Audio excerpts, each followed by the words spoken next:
Hi, അപ്പോൾ ഇന്ന് നമ്മൾ ഉണ്ടാക്കാൻ പോകുന്നത് ഒരു പെരി പെരി ചിക്കൻ റൈസാണ് കേട്ടോ. പെരി പെരി ചിക്കൻ ഓവണില്ലാണ്ട് പാനിൽ എങ്ങനെ ഉണ്ടാക്കാമെന്ന് കൂടെ നോക്കാം.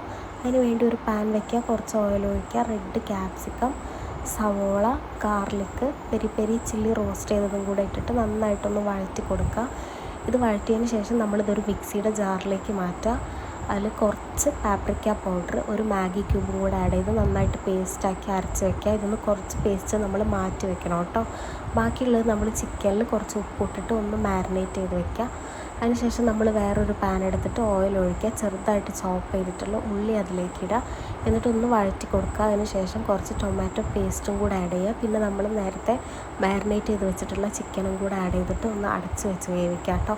ചിക്കൻ വെന്ത് കഴിഞ്ഞിട്ടുണ്ടെങ്കിൽ ചിക്കൻ നമുക്കിതിൽ നിന്ന് എടുത്ത് മാറ്റാം. അതിനുശേഷം നമ്മൾ നേരത്തെ മാറ്റി വെച്ചിട്ടുള്ള പേസ്റ്റ് ഉണ്ടല്ലോ, പെരി പെരി പേസ്റ്റ്, അത് ഇതിലേക്ക് ഇട്ട് കൊടുക്കാം, ഒന്ന് വഴറ്റി കൊടുക്കാം. അത് വെന്തതിന് ശേഷം നമ്മൾ ഒരു കപ്പ് അരിക്ക് 2 കപ്പ് വെള്ളം എന്നുള്ള റേഷ്യോയിൽ 2 കപ്പ് വെള്ളം ആഡ് ചെയ്ത് കൊടുക്കാം. എന്നിട്ട് നമ്മൾ ഒരു മാഗി ക്യൂബ് ഇട്ട് കൊടുക്കാം. നമ്മൾ നേരത്തെ കുതിർത്ത് വെച്ചിട്ടുള്ള ബസ്മതി റൈസും കൂടെ ആഡ് ചെയ്ത് കൊടുക്കുക, അടച്ച് വെച്ച് വേവിക്കാം. നമ്മുടെ ഭയങ്കര ടേസ്റ്റി ആയിട്ടുള്ള peri peri chicken rice ready ആയിട്ടുണ്ട് കേട്ടോ.